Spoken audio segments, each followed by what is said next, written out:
Apakah Anda adalah orang tua yang merasakan tidak aman saat melihat betapa banyaknya kasus bullying berujung kematian di lingkungan sekolah? Bayangkan, sebuah taman yang seharusnya penuh bunga, namun bunga-bunga itu layu sebelum sempat mekar. Ada yang diinjak, ada yang dipotong tangkainya, ada pula yang dibiarkan mati perlahan tanpa disiram air. Taman itu adalah sekolah kita. Dan bunga-bunga itu adalah anak-anak. Pertanyaannya, siapa yang menginjak? Siapa yang memotong? Mengapa air tak mengalir? Kasus tragis yang menimpa Zara Khairena Mahathir menjadi potret buram bagaimana sebuah taman yang seharusnya menjadi tempat tumbuh malah menjadi ladang luka. Bullying yang berujung pada hilangnya nyawa seorang remaja bukan hanya soal perilaku nakal, tetapi gejala krisis fitrah, kerusakan pada inti kemanusiaan yang Allah tanamkan sejak dalam kandungan. Lebih memilukan, krisis ini bukan hanya milik para pelaku, tetapi juga cermin retak dari sistem pendidikan yang gagal menjadi pagar penjaga fitrah anak.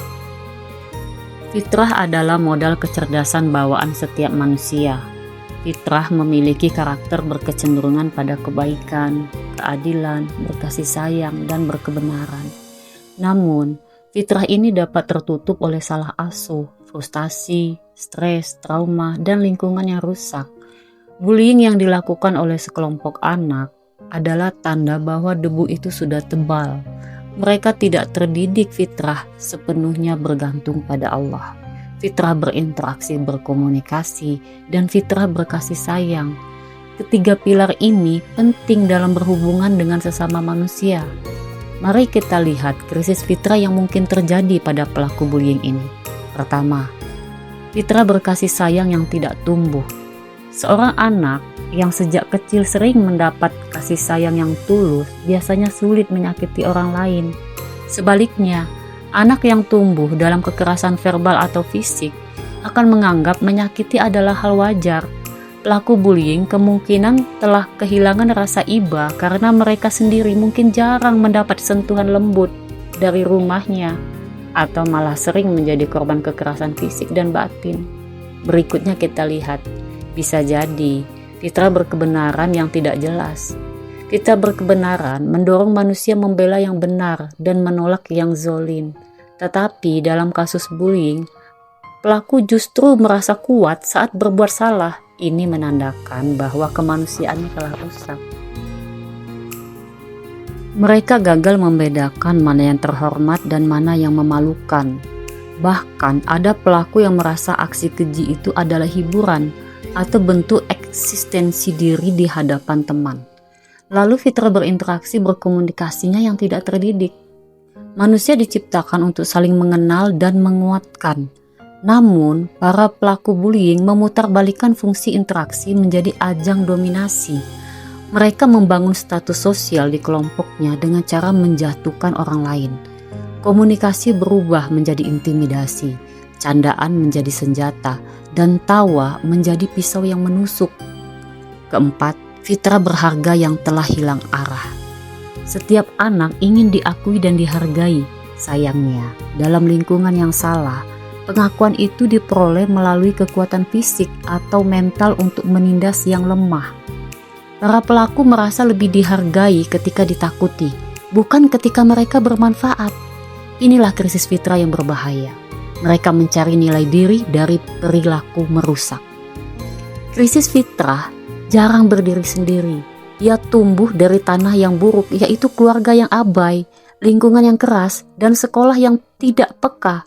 Dalam banyak kasus bullying, pelaku bukan anak nakal bawaan dari lahir ya, tetapi produk dari pola asuh yang salah dan budaya sekolah yang permisif terhadap kekerasan. Jika lingkungan membiarkan ejekan, hukuman fisik berlebihan, atau senioritas ekstrim menjadi norma, maka fitrah anak-anak di dalamnya akan pelan-pelan rusak. Mereka belajar bahwa kekuasaan lebih penting daripada kebaikan, dan rasa takut lebih efektif daripada rasa hormat. Apa peran rumah dan sekolah dalam pencegahan aksi keji ini? Rumah, tempat menumbuhkan dan mendidik fitrah. Sedangkan sekolah seharusnya menjadi tempat mengembangkan fitrah. Sekolah bukan hanya tempat transfer ilmu, tetapi tempat anak memahami implementasi atas semua fitrah yang telah tumbuh dari rumah. Sekolah harus berani tegas untuk menolak calon siswa yang fitrahnya belum terdidik, apalagi sekolahnya berasrama. Jangan sampai anak-anak yang tidak tumbuh fitrahnya tapi sudah ditempatkan di lingkungan publik, ini sama saja dengan menanti bala. Di kasus Zara menunjukkan bahwa sekolah seringkali reaktif atau baru bertindak setelah tragedi terjadi daripada proaktif mencegah sejak dini. Padahal perbuatan keji ini biasanya bukan tanpa riak. Agar tragedi serupa tidak terulang, ada beberapa peran vital yang harus dihidupkan kembali di sekolah. Pertama, membangun budaya amar ma'ruf nahi mungkar. Budaya ini bukan sekedar jargon agama, tetapi kebiasaan nyata di mana siswa saling mengingatkan dalam kebaikan. Guru dan siswa harus dibekali keterampilan menyelesaikan konflik tanpa kekerasan, serta keberanian untuk melaporkan bullying tanpa takut balas dendam. Kedua, pendidikan fitrah sebagai kurikulum. Sekolah perlu mengintegrasikan pendidikan fitrah ke dalam kegiatan harian, pembiasaan empati, dialog jiwa, penguatan nilai kebenaran, dan pembelajaran cara berkomunikasi yang sehat.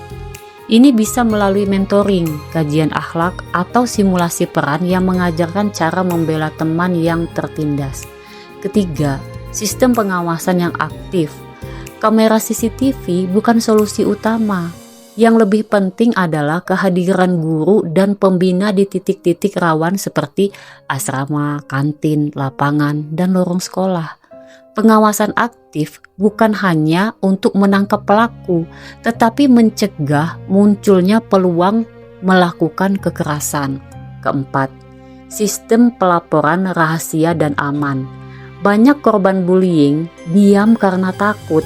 Sekolah perlu menyiapkan jalur pelaporan yang aman, rahasia, dan cepat ditindaklanjuti. Ini bisa berupa kotak aduan, aplikasi khusus, atau pertemuan rutin antara siswa dan guru pembimbing. Kelima, kolaborasi dengan orang tua. Bullying seringkali memiliki akar di rumah. Sekolah harus berani mengajak orang tua duduk bersama, mengevaluasi pola asuh, dan merancang strategi perbaikan. Tanpa keterlibatan orang tua, upaya sekolah akan seperti menimba air di kapal bocor. Kasus Zara bukan hanya tentang pelaku dan korban, tetapi tentang kita semua, orang tua, guru, teman sebaya, bahkan masyarakat yang kadang ikut memelihara budaya saling merendahkan. Jika kita terus menganggap bullying sebagai kenakalan remaja biasa, kita sedang menunggu tragedi berikutnya. Di balik wajah para pelaku, mungkin ada anak-anak yang dulu juga pernah menangis sendirian, namun tidak ada yang membelanya. Mereka lalu tumbuh menjadi pemangsa. Agar tak lagi menjadi mangsa, inilah lingkaran setan yang hanya bisa diputus dengan pendidikan hati dan lingkungan yang sehat. Kita perlu mengembalikan sekolah menjadi taman yang subur.